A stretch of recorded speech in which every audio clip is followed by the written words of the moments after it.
अगर bonus shares की हम बात करें, पहली बात तो आपके एग्जाम के लिए इंपॉर्टेंट है और इसकी वेटेज कभी कभी ये 4 नंबर का क्वेश्चन आ सकता है आपके एग्जाम में और कभी कभी 4 से ज्यादा भी आ सकता है। 0 लेवल से समझते हैं बोनस शेयर्स किसे बोलते हैं, बोनस शेयर्स क्या होते हैं। तो शेयर्स तो आप सभी बच्चे जानते हो, शेयर्स का मीनिंग आप सभी बच्चे समझते हो। शेयर का मीनिंग है share in the share capital of company. It mean share का मतलब है शेयर करना, किसके अंदर, शेयर कैपिटल के अंदर। क्या मतलब है उसका, शेयर करना किसके अंदर, शेयर कैपिटल के अंदर इज नॉन एज शेयर। लेकिन अगर शेयर को हटा दो तो खाली है, तो क्या मतलब है इसका, bonus.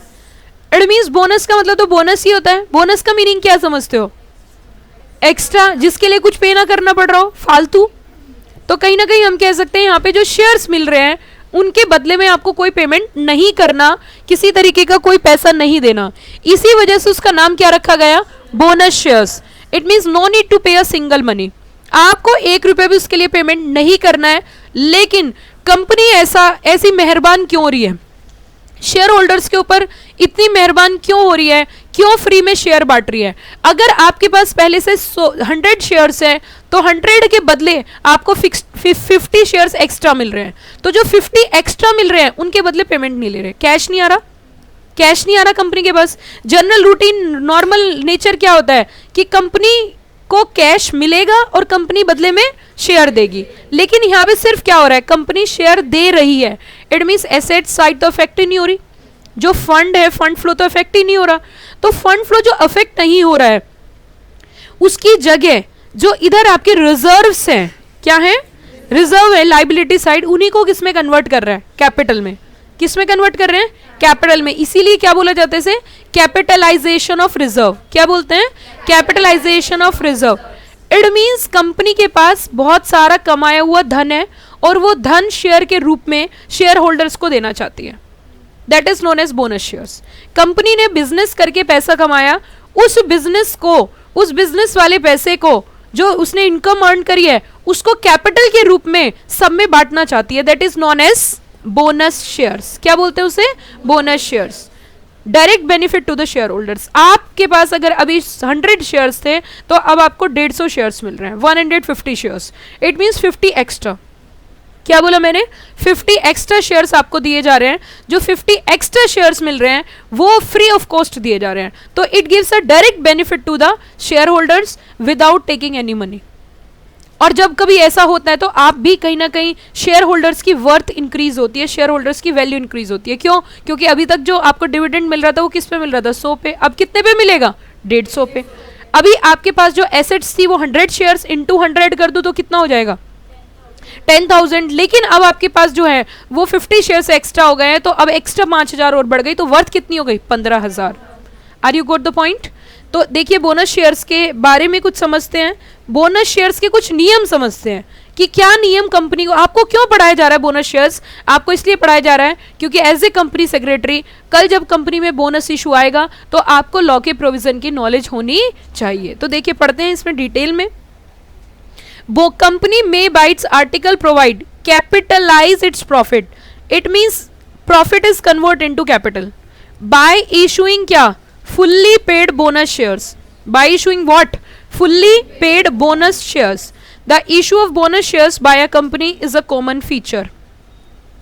Is a common feature when a company is prosperous and accumulated large distributable profits. Accumulate क्या कर लिए उसने, large distributable profit. It convert these accumulated profits into capital.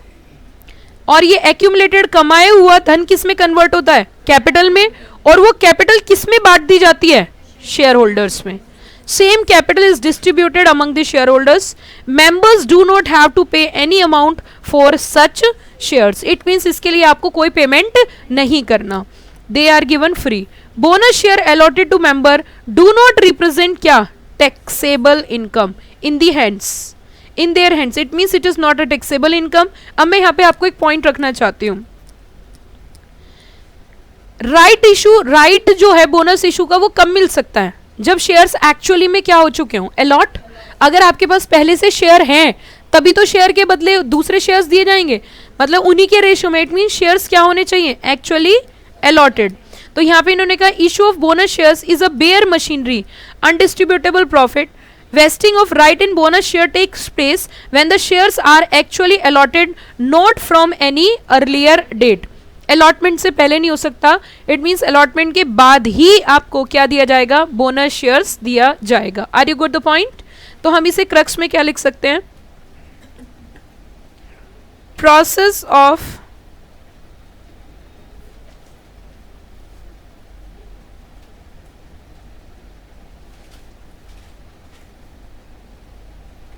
capitalization of reserves.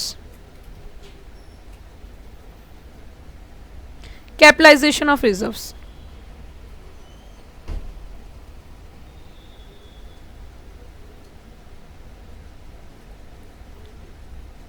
Advantages of issuing bonus shares.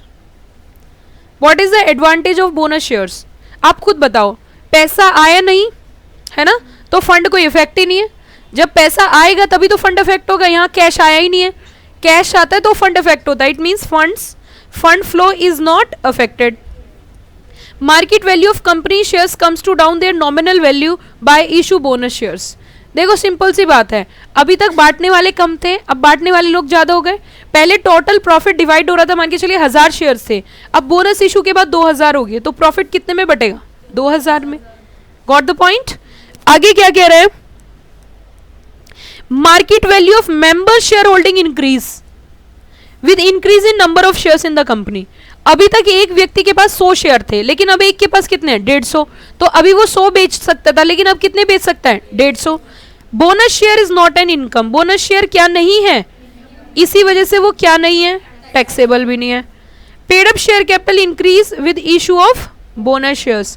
Company ने easily क्या increase कर लिया अपना capital, क्या इशू करके? Bonus shares.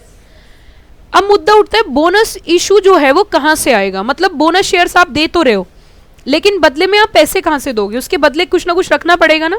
जब कंपनी शेयर इशू करेगी तो उसके रिटर्न में कुछ होना चाहिए ना कंपनी के पास, तभी तो इक्वल होगा. शेयर्स देंगे तो इट मीन्स उसके पास पैसा होना जरूरी है, रिजर्व्स होने जरूरी है. तो कौन कौन से रिजर्व में से उठा के बोनस इशू आ सकता है, कहां कहां से यूज कर सकते हैं? पहला इसने कहा फ्री रिजर्व्स, फ्री रिजर्व से उठा के दे सकते हैं. दूसरा सिक्योरिटीज प्रीमियम अकाउंट. तीसरा capital redemption reserve account, CRR जिसे बोलते हैं. लेकिन एक पॉइंट टू बी नोटेड है, no issue of bonus share shall be made by what? Capitalising reserve created by revaluation of assets. मैं आपको एक एग्जाम्पल देके बताती हूँ, आप खुद समझना इस लॉजिक को. मान के चलिए आपके घर पे कोई गिफ्ट, मतलब मिस्टर ए अपनी फैमिली को एक गिफ्ट ला के दे रहे हैं. ठीक है, कैसे कैसे गिफ्ट ला के दे रहे हैं? क्योंकि उन्होंने बिजनेस किया और बिजनेस से प्रॉफिट हुए तो इसलिए घर पे गिफ्ट लेके आए. एक तो ये सिचुएशन है, समझ आया? एक ही सिचुएशन, पहले जो प्रॉपर्टी थी उसके रेट बढ़ गए, वो बेच के दूसरी जगह प्रॉपर्टी खरीदी. मान के चलिए 100 बीघा जमीन थी, 100 बीघा जमीन जो है वो बेच के 100 बीघा ही खरीदी, लेकिन वो सड़क पे थी और वो अंदर खरीद ली. तो जमीन तो 100 बीघे आई है, लेकिन पैसे बच गए बीच में. क्या बचे? तो एसेट्स की क्या हुई है? रिवैल्यूएशन. अब घर पे गिफ्ट लेके आए, ये वाला गिफ्ट अच्छा है पहले वाला या दूसरे वाला? बताइए ना. पहला गिफ्ट कब आया था? बिजनेस हुआ, बिजनेस से इनकम हुई, इनकम से प्रॉफिट हुआ, उसमें से गिफ्ट लेके गए. दूसरा क्या हुआ? जमीन थी, जमीन बेच दी और उसकी जगह दूसरी जमीन खरीद ली. पहली वाली महंगी गई, दूसरी वाली सस्ती आई, बीच में जो पैसे बचे वो हमने घर पे ले जाके गिफ्ट ले लिया. क्या दूसरा सही है? क्यों? क्योंकि आपने मेहनत से नहीं कमाया. तो यहाँ पे वही पॉइंट बोल रहा है, अगर एसेट्स की क्या हो जाती है? रिवैल्यूएशन. एसेट्स में बिल्डिंग हो सकती है, लैंड हो सकती है, लैंड की कीमत बढ़ गई, उसमें से जो प्रॉफिट बचा उससे आप क्या नहीं दे सकते? आप बोनस नहीं दे सकते. क्यों? क्योंकि देखिए शेयर होल्डर मूर्ख थोड़ी ना है. शेयर होल्डर चाहते हैं कि कंपनी बिजनेस करे और बिजनेस करके प्रॉफिट कमाए, उसमें से हमें क्या पे करे? कोई भी बेनिफिट दे, चाहे बोनस इशू दे या फिर डिविडेंड दे. इसीलिए इन्होंने क्या बोला? No issue of bonus share shall be made by what? Capitalising reserves created by revaluation of assets. Okay, point to be noted, ध्यान रहेगा. अच्छा बताओ, मैंने क्या क्या बातें बताई? पहली बात तो ये क्या है? Capitalisation of reserve. दूसरा, इसके क्या क्या फायदे हैं? फंड फ्लो इफेक्ट नहीं होता, मार्केट वैल्यू नॉमिनल कम होती है और शेयर होल्डिंग इंक्रीज हो जाती है। Bonus shares is not an income और इसीलिए टैक्सेबल नहीं है। और तीसरा, आप इजीली क्या कर सकते हो, पेड अप कैपिटल बढ़ा सकते हो। सोर्स क्या होगी, फ्री रिजर्व, सिक्योरिटी प्रीमियम। और तीसरा CRR, कहां से नहीं दोगे, रिवैल्यूएशन ऑफ एसेट से नहीं दोगे। आगे बढ़े। Next, what are the conditions for bonus issue, important.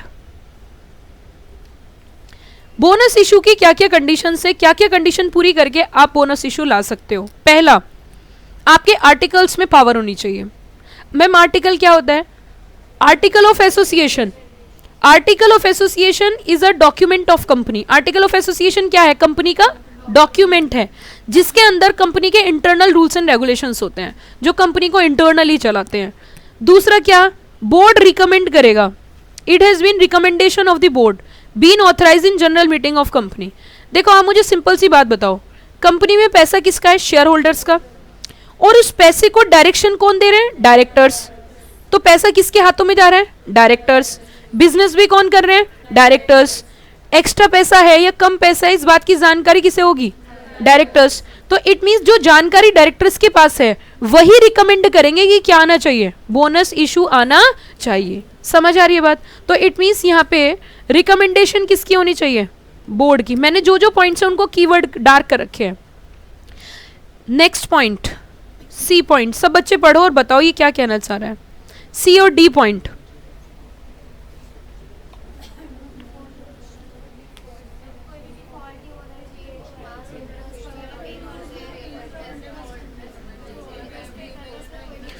देखिए इसमें क्या कहने की कोशिश करी है, it has not defaulted in payment of interest और principal in respect of fix deposit और डेट। वैसे तो तुम बाहर वालों के पैसे उधार नहीं दे पा रहे हो समय पे, और वैसे तुम फ्री में बांट रहे हो। जैसे मैं आपको एक एग्जांपल देती हूँ, मान के चलिए मिस्टर ए है, वैसे तो उसने लोगों से उधार ले रखा है और वैसे वो नई ऑडी चलाता है। लोग रोक लेंगे ना बीच में, पहले हमारे पैसे तो दे यार, क्यों हीरो बन रहा है, ये सर नो, सिंपल सी बात है ना। ऐसी कंपनी को बोल रहे हैं, वैसे तो तुम बोल रहे हो हम बोनस इशू देंगे, फ्री में देंगे शेयर्स, तुम्हारे से हमारे शेयर्स तो दिए नहीं जा रहे, हमारा पेमेंट तो दिया नहीं जा रहा। हाँ, डेट सिक्योरिटीज कौन है, डिबेंचर होल्डर्स, डिपॉजिट ले रखे हैं, लोगों से उधार ले लेके घर में पैसे इकट्ठे कर रखे हैं और फिर घर वालों को फ्री में बांट रहे हैं। मैम समझ नहीं आया कैसे। एग्जाम्पल देती हूँ, आप मतलब किसी आपके नहीं किसी के भी घर पे लोगों से पैसे ला ला के घर वालों के लिए नई नई गाड़ी खरीदी जा रही है, पिटेंगे ना रास्ते में, सब गाड़ी छीन लेंगे ना लोग, कि क्या रेपुटेशन बनेगी, क्या कोई रेपुटेशन बनेगी। रेपुटेशन कब बनेगी, जब बाहर से किसी के ऊपर कोई कर्जा ना हो, किसी से कोई पैसा ना लिया हो, तो रेपुटेशन बनेगी ना। वहां पे हीरो बन रहे हैं, एक गाड़ी, दो गाड़ी, तीन गाड़ी, चार गाड़ी, चारों गाड़ी अंदर से निकली, लेकिन चारों उधार पे है, चारों लोन ले, और दूसरों का पैसा दे नहीं रहे। पड़ोसियों से 1 करोड़ रुपए ले रखे हैं, वो रोज खड़े हो जाते हैं, सुबह सुबह घंटी बजाते हैं, क्या पैसा पैसा, फिर वो कहते हैं पैसा पैसा करते हो तुम, पैसे पे क्यों मरते हो, है ना। इट मीन्स आप एक तरफ तो उधार ले रहे हो और दूसरी तरफ फ्री में बांट रहे हो। तो आपको ये भी ध्यान रखना है, ऐसी कंपनी को तो अलाउड ही नहीं किया जाएगा। तुम्हारे से विश्वास उठ गया, क्यों, क्योंकि तुम डिफॉल्टर हो। किस चीज की डिफॉल्टर हो, इंटरेस्ट का पेमेंट नहीं किया, प्रिंसिपल नहीं दिया, किस पे, फिक्स डिपॉजिट। अच्छा एक वर्ड यूज हुआ इसमें, fix deposit. What you mean by fix deposit, fix deposit किसे बोलते हैं। फिक्स डिपॉजिट का मतलब है कि मैं बताती हूँ आपको क्या है, कि जब कंपनी को पैसे की जरूरत होती है ना, तो कंपनी कई तरीके से लोन लेती है। एक तो लेती है लंबे समय के लिए, तो वो तो लॉन्ग टर्म बोरोविंग हो जाती है। एक होती है कम समय के लिए जरूरत है, उसे शॉर्ट टर्म बोरोविंग बोलते हैं। क्या बोलते हैं। अच्छा इसकी जरूरत क्या पड़ती है ये भी मैं बता देती हूँ, हालांकि मैं फिक्स डिपॉजिट में आपको पढ़ाऊंगी कि शॉर्ट टर्म बोरोविंग ऐसे होती है। मान के चलिए हमारी पेन बनाने की फैक्ट्री है, ठीक है, तो हमें रॉ मटेरियल चाहिए होगा। अब पेन बन के तैयार होता है और उसके बाद पेन बिकता है, तो हमारी जेब में पैसा आता है। और इस पेन की कीमत मान के चलिए 10 रुपए है, तो 10 रुपए में 5 रुपए की कॉस्ट लगती है और तब ये 10 रुपए का बिकता है। तो 5 रुपए कमाने के लिए मेरी पॉकेट में 5 रुपए होना जरूरी है, लेकिन वो 5 रुपए होंगे तभी तो पॉकेट में 10 रुपए आएंगे, यस और नो। पर ये काम पूरी प्रक्रिया होने में मुझे 6 महीने लग जाते हैं, पेन बन के बिकने में 6 महीने लगते हैं। तो 6 महीने के लिए मुझे किसी से पैसा चाहिए। रिक्वायरमेंट शॉर्ट टर्म है लॉन्ग टर्म है, तो इसे बोलते हैं शॉर्ट टर्म रिक्वायरमेंट। क्या बोलते हैं, short term requirement is fulfilled by short term borrowing. तो जो छोटे समय की जरूरत होती है वो छोटे बोरोविंग से लेते हैं, तो वो ले लेते हैं हम फिक्स डिपॉजिट वगैरह से। Are you got the point. It means fix deposit is a short term borrowing. तो आपने उनसे पैसा क्यों लिया, कि इंटरेस्ट देंगे। क्या देंगे, इंटरेस्ट। ना तो उनके पैसे ही दिए ना उनका इंटरेस्ट ही दिया। अगर ऐसा कोई डिफॉल्ट कर रखा है तो ऐसी कंपनी क्या नहीं ला सकती, बोनस इशू नहीं ला सकती। सही रोक रखा है ना।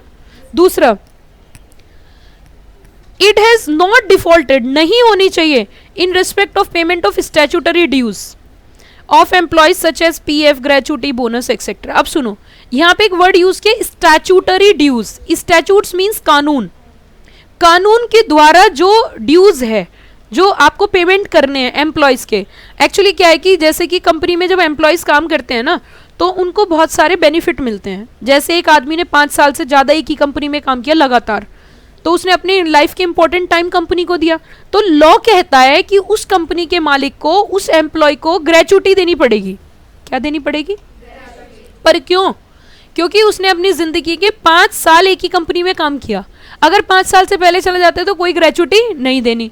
आपको लगता है कोई एम्प्लॉयर इतना अच्छा होगा कि बिना मांगे किसी को कुछ दे दे? नहीं होगा ना। तो लॉ मेकर ने एम्प्लॉयर के ऊपर रिक्वायरमेंट लगा रखी है कि आपको कुछ रिक्वायरमेंट पूरी करनी है, आपको कुछ इंपॉर्टेंट काम करने हैं, जैसे कि स्टैट्यूटरी ड्यूज देनी है। बोनस, क्या बोला मैंने? बोनस भी स्टैट्यूटरी ड्यूज है, एम्प्लॉयज को मिलती है ना जनरली। दिवाली पे सुना होगा आपने, बोनस मिला है। दिवाली पे वो इसलिए दिया जाता है क्योंकि 8 महीने का टाइम होता है। जैसे ही आपका फाइनेंशियल ईयर क्लोज होगा, उसके 8 महीने के अंदर अंदर बोनस इशू आ जाता है। कितने महीने के अंदर? 8। अच्छा, फाइनेंशियल ईयर क्लोज कब होता है? तो 8 महीने काउंट करना जरा। अप्रैल, मई, जून, जुलाई, अगस्त, सितंबर, अक्टूबर एंड नवंबर। या तो दीपावली कब होती है? अक्टूबर में। या फिर कब होती है? इसीलिए ज्यादातर बोनस कब दिया जाता है? दिवाली पे। Got the point? तो बोनस भी क्या है? Statutory requirement. पीएफ जिंदगी के साथ भी और जिंदगी के बाद भी। आप मुझे एक बात बताइए, अगर किसी के घर में एक एम्प्लॉय की बात कर रहे हैं और एम्प्लॉय है तो उसकी सैलरी कम ही होगी। अब आपने देखा होगा कि जो एम्प्लॉयज हैं जो सैलरी लेके घर जा रहे हैं, उनसे उनका खर्चा उठ रहा है, वो बस अपना खर्चा ही चला पा रहे हैं। इसके अलावा जब वो व्यक्ति रिटायर होगा या उसके घर में बड़ा काज होगा, बड़ा काम होगा, जैसे कि उसके बच्चे पढ़ने जाएंगे, उसके बच्चों की शादी होगी, वो घर बनाएगा, तो कुछ ऐसे काम होंगे जहाँ एक साथ ज़्यादा पैसे की जरूरत होगी। अपनी लड़की की शादी करेगा तो उस टाइम के लिए कंपनी उनके लिए एक रिजर्व क्रिएट करती है जिसे बोलते हैं प्रोविडेंट फंड। क्या बोलते हैं? इट मीन्स पैसा जोड़ने का जुगाड़। ये कहीं ना कहीं कंपनी अपने बिहाफ पे काटती है और जमा करती है, तो उसे पीएफ बोलते हैं। क्या बोलते हैं? बहुत सुना होगा ना कि उसका पीएफ इतना इकट्ठा हो गया है, पीएफ इतना कटता है, कट पिट के पैसे मिलते हैं। वर्ड तो आपने जरूर सुना होगा। हिंदुस्तान के अंदर एक फेमस सा शब्द है। अच्छा, उसकी सैलरी वैसे तो ना 70,000 है, पर कट पिट के उसे 40,000 मिलते हैं। तो वो जो कटता और पिटता है ना, वो बोनस और ये ग्रेचुटी, जो ये क्या बोलते हैं, पीएफ, ये सब कट पिट के ही मिलता है। ठीक है, क्योंकि उनको पता है कि आज इसको जितना भी पेमेंट जा रहा है, ये सारा इसके उतने ही खर्चे हो जाते हैं। आप अभी आपको 1 महीने का खर्चा होगा 10,000, 10,000 होगा ना जनरली। आप 10,000 रुपये महीना खर्च कर लेते होंगे अगर बाहर रहते हो। आपके आने जाने का किराया होगा मैक्सिमम टू मैक्सिमम 2,500 रुपये महीना। आप उसी में ही काम चलाने की कोशिश करोगे, या 3,000 होंगे ज़्यादा से ज़्यादा। लेकिन जिस दिन आप 50,000 रुपये महीना कमाओगे, उस दिन आप उन बस मेट्रो में नहीं जाओगे, सीधी घर के अंदर से गाड़ी निकालोगे और उससे जाओगे, या ओला कैब से जाओगे। खर्चे बढ़े ना? क्यों खर्चे क्यों बढ़े? क्योंकि इनकम बढ़ गई। फिर आप इन बसों में न जाने वाले, किसी दिन मेट्रो से, किसी दिन बस से, अब तो पता नहीं क्या क्या आप विपत्ति कूटते हो। फिर आप बस में नहीं जाओगे, फिर आपको बस में गर्मी लगेगी, फिर आपको प्रॉब्लम होगी, इरिटेशन होगी। तो जो बस के मजे लेने अभी लोगे, सीएस बनने के बाद आप कोई बहुत एक्सेप्शनली बस में बैठोगे, वो भी किसी दिन शौक में, है ना। या तो शौक में बैठता है आदमी या मजबूरी में बैठता है। तो अभी मजबूरी है, फिर शौक में बैठोगे। तो इट मीन्स कहीं ना कहीं पीएफ क्यों डिडक्ट किया जाता है? ताकि एम्प्लॉय जो है, जब उसके घर में बड़े बड़े काम होंगे तो उसको इकट्ठा पैसा मिल जाएगा। बट कुछ लोग ऐसे होते हैं पहले ही निकाल लेते हैं जरूरत के हिसाब से, उन्हें जब जरूरत पड़ती है तभी विड्रॉ कर लेते हैं according to the requirement. Got the point? आगे बढ़े। इट मीन्स एक कंपनी ऐसी है यार, तुम पहले अपने, मैं एग्जाम्पल देती हूँ, घर में जो नौकर काम करते हैं ना, उनकी सैलरी नहीं दी और खुद मजे से बाहर गिफ्ट ला रहे हैं, तो एम्प्लॉय काम करेंगे? बन रहा है बड़ा, मेरे को तो पैसे दिए नहीं जाते टाइम पे, अपने लिए तो खरीद लेते हैं। आप समझ रहे हो ना, एम्प्लॉय को रखना कितना बड़ा काम है। इतनी रिस्पेक्ट घर के पेरेंट्स को नहीं दी जाती जितनी घर वाले काम वाली को दी जाती है। मुझे पता है कैसे रखा जाता है ना। इतने प्यार से बात करनी पड़ती है, पूछो मत। पर चली गई तो कोई ऑप्शन नहीं है ना, ऑप्शन नहीं है ना, तो आपकी क्लास अफेक्ट हो जाएगी। मुझे पता चल जाता है, अगर एक भी दिन उसके साथ कोई दिक्कत हो गई तो उसके साथ इतनी प्यार मोहब्बत से जब कोई मेरे घर वालों से बात करते हुए देखता है तो वो सोचता है मुझसे तो तुम कभी नहीं करती ऐसी बात, मजबूरी में करनी पड़ती है ना, क्योंकि एक दिन अगर वो छुट्टी पे चली गई तो मेरी यहाँ की छुट्टी हो जाएगी। It means to be very frank, यहाँ पे एम्प्लॉयज़ की आपको टाइमली क्या रखनी है, ध्यान रखना है। इन सब के नियम कानून बनाए गए। क्यों नियम कानून बनाए गए? कि अगर नियम और कानून नहीं होंगे, अगर एम्प्लॉयज के लिए नियम कानून नहीं होंगे तो ऐसा एम्प्लॉयर कोई इतना भला नहीं है दिल से कि आपको सैलरी के अलावा एक्स्ट्रा कोई रिवार्ड देगा, तो उसकी मजबूरी है, कानून उससे कहता है कि आपको ऐसा करना पड़ेगा। Got the point? It means ऐसी कंपनी जो अपने एम्प्लॉयज को बेनिफिट नहीं दे पा रही, बेनिफिट तो छोड़ दो, स्टैट्यूटरी ड्यूज जो लॉ की ड्यूज है वो नहीं पूरी कर पा रही, वो बड़े बड़ी बातें कर रही है कि हम क्या लाएंगे, बोनस इशू। समझ आई बात? तो इट मीन्स ये कंडीशन है। आगे, partly paid shares if any outstanding on the date of allotment are fully paid up, वो क्या हो जाने चाहिए, फुल्ली पेड अप। हाँ जी, दो पूछिए।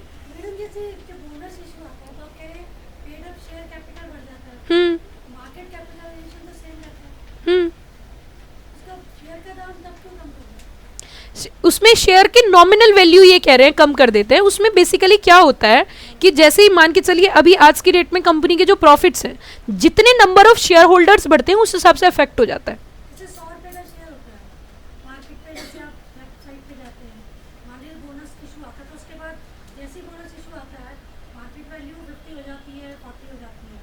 क्यों होती है वो, इसका लॉजिक समझिए ना। पहले बांटने वाले नंबर ऑफ शेयर्स बढ़ गए, प्रॉफिट कम, डिविडेंड का रेट कहीं ना कहीं इफेक्ट होगा ना। अभी जो अवेलेबल प्रॉफिट्स है वो कम लोगों में बढ़ रहा है, लेकिन अचानक से क्या हो गया है, इंक्रीज हो गया, तो उसका इंपैक्ट आता है ये। लेकिन शेयर होल्डर की वैल्यू बढ़ जाती है, बढ़ तो गई ना, उसकी वर्थ तो इंक्रीज हो गई।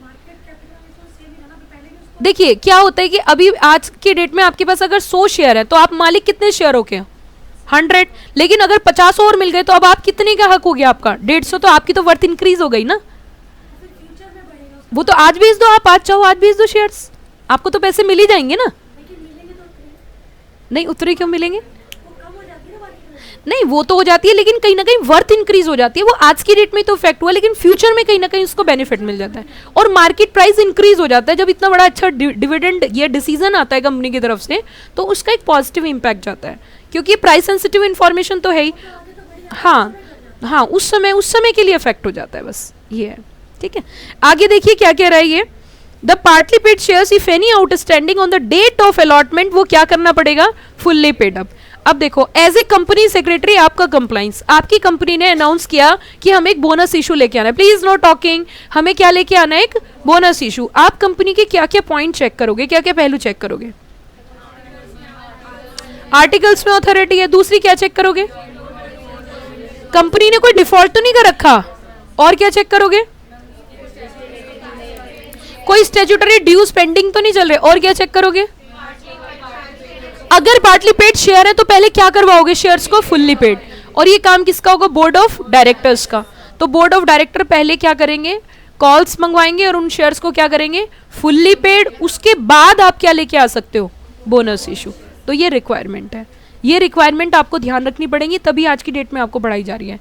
इट मीन्स जब भी कभी आपका कंपनी में कोई भी काम होता है तो उसका सेक्शन उठाओ और सीधा 6 सेक्शन की स्टडी करो, किसी से कुछ पूछने की जरूरत नहीं है, किसी को कोई फोन मिलाने की जरूरत नहीं है, आपकी किताब आपके पास होनी चाहिए। मैंने आज तक इतिहास गवाह, इतने सालों मैंने किसी से कभी कुछ नहीं पूछा, सिर्फ अपनी बुक से पूछा। उसको 1 नहीं 2 नहीं 3 नहीं 4 बार पढ़ो। मार्केट में एक से एक बुक अवेलेबल है, आप पैसे खर्च करो, मैंने भी पैसे खर्च करे। बेस्ट टू बेस्ट इंडिया की जो सबसे अच्छी बुक है रमैया, वो मैंने परचेज करी, स्टडी करो, सब कुछ मिलेगा। बोनस इशू के बारे में पढ़ना है, 20 पेज 25 पेज 30 पेज आप पढ़ने वाले होने चाहिए, पढ़ो। Each and everything concepts are clear. तो मेरी भी आपसे यही कोशिश है कि कभी भी, क्योंकि जिसको फोन घुमाओगे ना उसे खुद नहीं पता होता, इसीलिए बेटर है कि बैठ के उसे क्या कर लो, स्टडी कर लो। Don't believe on others, believe in yourself. तो अब समझ में, अगर बोनस इशू आता है तो सीधा कंप्लाइंस बनाओ, सीधा अपना कहीं ना कहीं डिलीजेंस करो, कंपनी की कैपिटल चेक करो, कंपनी के रिजर्व्स चेक करो, कंपनी के कंप्लाइंस क्या क्या चेक करेंगे, आर्टिकल्स में अथॉरिटी है नहीं है। अगर आर्टिकल्स में अथॉरिटी चेक करनी है, आर्टिकल्स पढ़ो, यस और नो। आपको मैं कहती हूँ आप आज ही कंपनी सेक्रेटरी अपॉइंट हो गए और कंपनी बोनस इशू ला रही है, तो आपकी रिक्वायरमेंट, आपकी जिम्मेदारी क्या है? आपको चेक करना है कंपनी बोनस इशू ला सकती है या नहीं ला सकती है, नहीं कि 4 पॉइंट पढ़े रटे और छोड़ दिए। तो आपको सबसे पहले क्या पढ़ना पड़ेगा? आर्टिकल ऑफ एसोसिएशन, वहां क्लॉज चेक करो, क्या आर्टिकल ऑफ एसोसिएशन में कोई पॉइंट ऐसा है कि जो बोनस इशू ऑथराइज करता हो? अगर है तो ठीक है, नहीं है तो ऑल्टर करो। किसके अंदर चेंज करो? आर्टिकल्स के। अब आर्टिकल के अंदर चेंज करने के लिए परमिशन किससे लेनी पड़ेगी? कंपनी के शेयर होल्डर से, तो मीटिंग बुलानी पड़ेगी। अब उसी के साथ साथ दूसरा पॉइंट क्या चेक करोगे? पिछले रिकॉर्ड्स चेक करोगे कि कंपनी कोई डिफॉल्टर तो नहीं है, कंपनी ने कोई लोन का डिफॉल्ट तो नहीं कर रखा, फिर उसका टिक करोगे, कर रखा है तो, नहीं कर रखा है तो, फिर डिस्कशन करोगे, फिर पूछोगे, फिर दूसरे डिपार्टमेंट से मिलोगे, तीसरे डिपार्टमेंट से मिलोगे, लेकिन उसकी जड़ तक पहुंचोगे। फिर देखोगे पार्टली पेड शेयर्स है, फिर अपने डायरेक्टर से बोलोगे, कंपनी सेक्रेटरी बोलेगा ना अपने डायरेक्टर से, sir shares are partly paid up, if company is interested to come bonus issue then first shares are fully paid up। अब फुल्ली पेड अप है तो बोर्ड की पावर है, डायरेक्टर्स की पावर है, तो डायरेक्टर अब इस काम को करेंगे। तो ऐसा नहीं है आज बोनस इशू सोचा तो आज ही आ गया, इट टेक्स सम टाइम, नहीं तो डिफॉल्ट हो जाएगा। तो आपको प्रैक्टिकल पॉइंट ऑफ व्यू से सोचना है, ये नहीं बस रटना है रटना है रटना है, उसे सोचो, उसे एनालाइज करो, उसके बाद आप क्या कर सकते हो? उस काम को कर सकते हो। अच्छा आप एक बात बताइए, क्या डिविडेंड के बदले बोनस इशू आ सकता है? कि डिविडेंड की जगह बोनस इशू आ जाए? ये लेके तो आ जाते हैं, लेकिन लॉ मेकर ने मना कर दिया, साफ साफ ना बोला है, bonus share shall not be issued in लिeu of dividend. कभी भी डिविडेंड के बदले बोनस इशू नहीं आ सकता, साफ साफ मना किया है। डिविडेंड देना है तो डिविडेंड अलग है और बोनस इशू अलग है। इट मींस डिविडेंड की जगह बोनस इशू नहीं कर ले सकते आप, डिविडेंड डिविडेंड रहेगा और बोनस इशू रहेगा।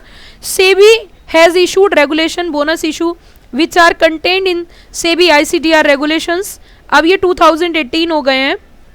With regard to bonus by listed company, rule 14, अगर कंपनी क्या है अनलिस्टेड है तो उसे रूल्स कहीं ना कहीं फॉलो करने पड़ेंगे। आगे देखिए प्रोसीजर दे रखा है बोनस इशू का। अब मैं आपको प्रैक्टिकली सिखाती हूँ। देखिए अगर एक कंपनी सेक्रेटरी किसी कंपनी का कंपनी सेक्रेटरी है तो बोनस इशू के लिए उसे क्या प्रक्रिया फॉलो करनी पड़ेगी आपको खुद पता है। सबसे पहले article of association of company, article of association of company by passing the alter the article of association. अच्छा बोनस इशू से ऑथराइज कैपिटल भी तो बढ़ सकती है। मान के चलिए आपकी पहली ऑथराइज कैपिटल 1 लाख है। अच्छा मैम ऑथराइज्ड कैपिटल क्या होती है? ऑथराइज कैपिटल तो 12th में भी पढ़ के आए हो आप, लेकिन वहां बस ऐसे ही पढ़ा है। ऑथराइज कैपिटल नहीं चेक करना, इशूड कैपिटल चेक करना, रटा है वहां आपने। अच्छा क्वेश्चन आया शेयर कैपिटल का, ओए पता है ऑथराइज नहीं चेक करनी होती, चेक करनी होती इशूड, बस वहां इतना पता है। लेकिन ऑथराइज कैपिटल का मतलब है ऑथोरिटी।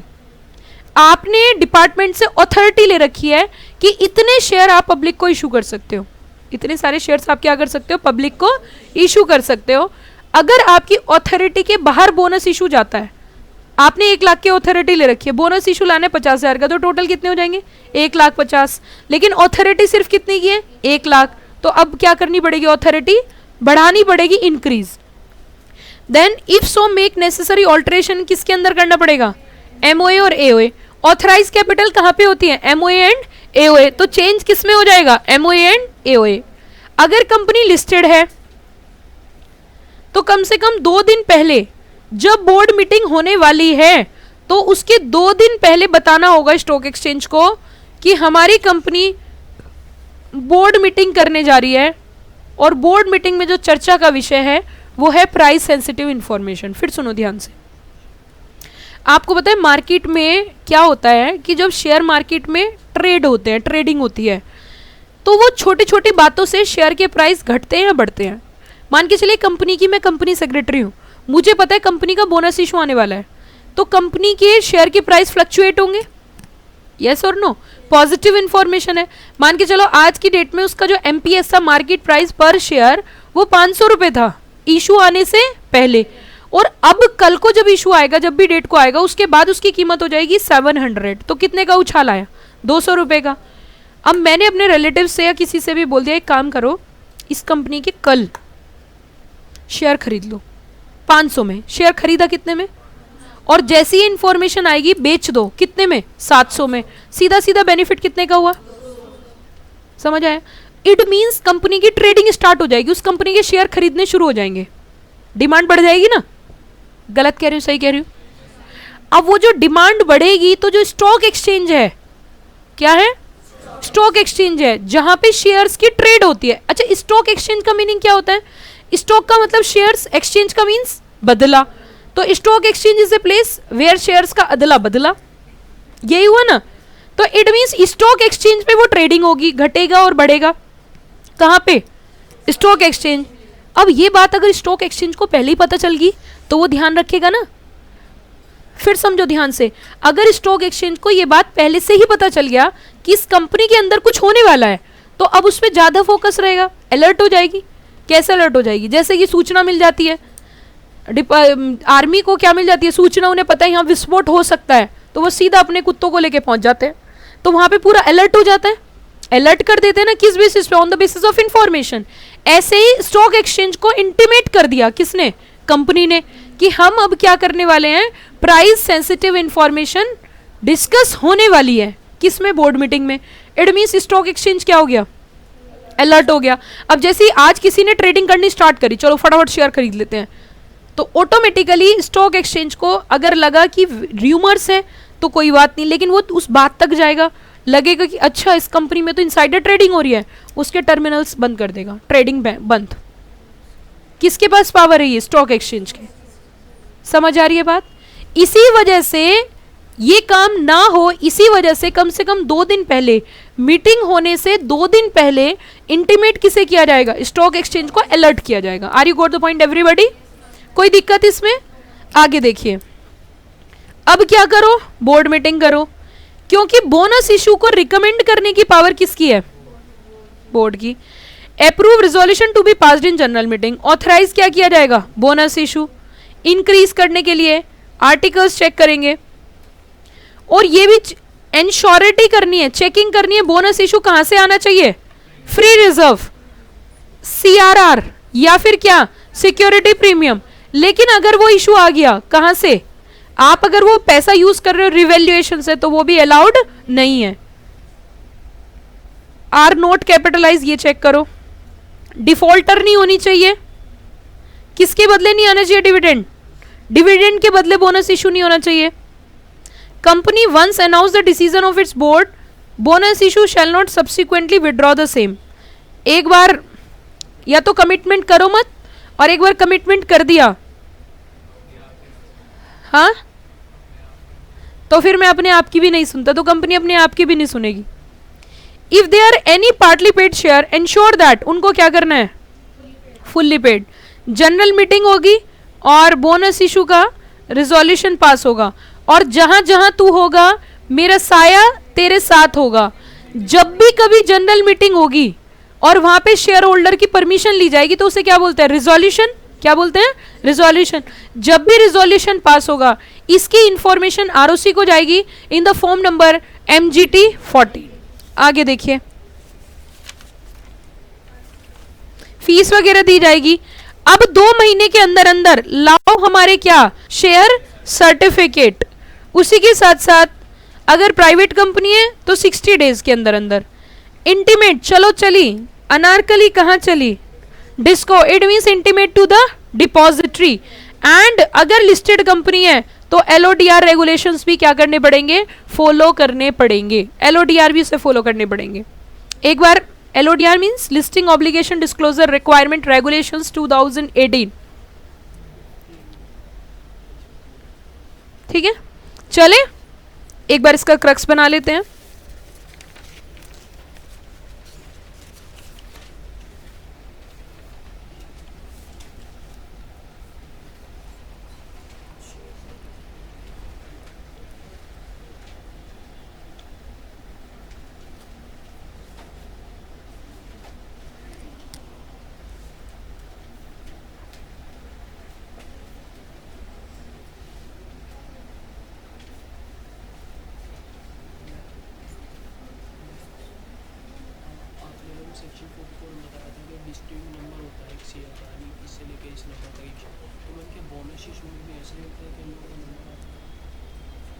अगर इलेक्ट्रॉनिक फॉर्म में तो नहीं।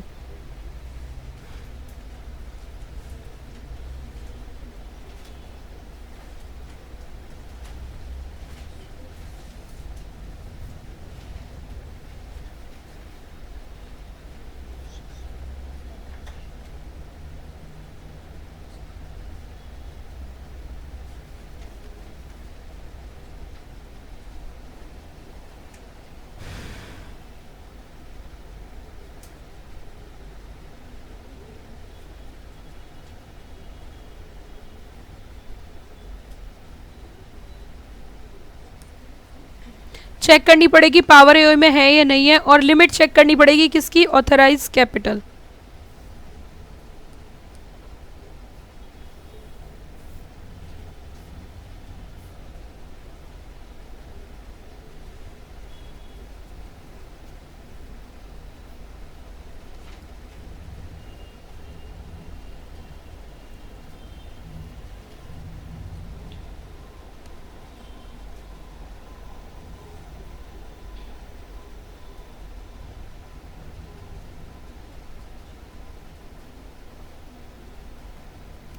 प्रिंसिपल और इंटरेस्ट,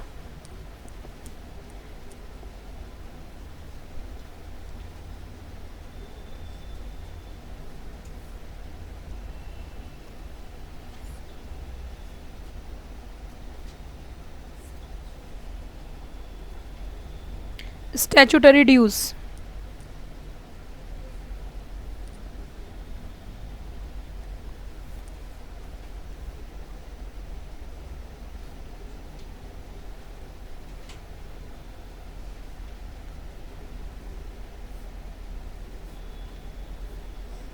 रिक्वायरमेंट क्या होगी, रिक्वायरमेंट क्या क्या चेक करेंगे,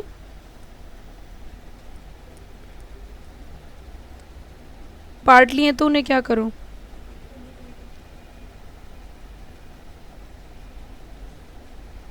पार्ट लिए तो फुली पेड अप करो। दूसरा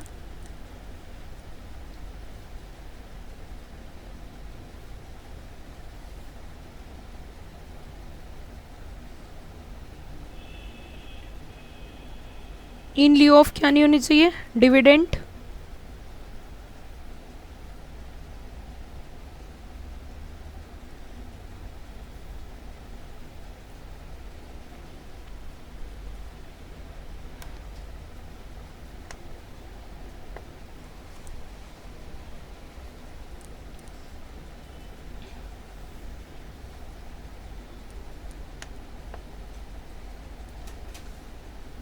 नोट यूज, कहाँ से यूज नहीं करना,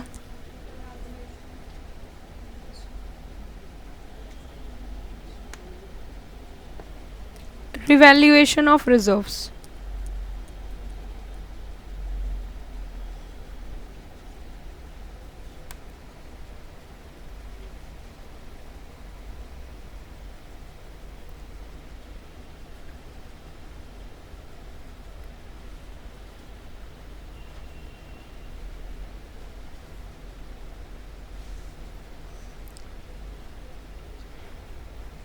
revaluation of reserve,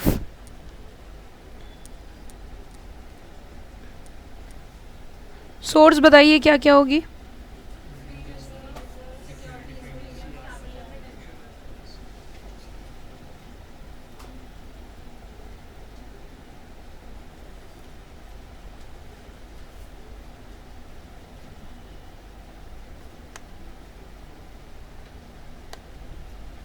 once declared,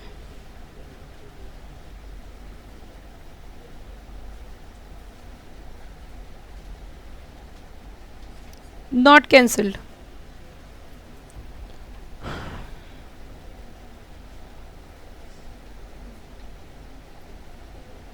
listed company follow करेगी SEBI, LODR, unlisted company CG rules, central government rules.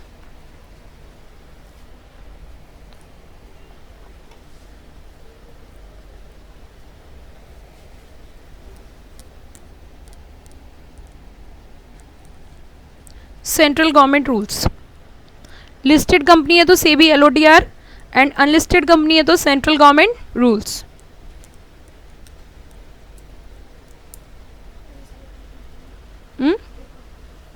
ऊपर कर,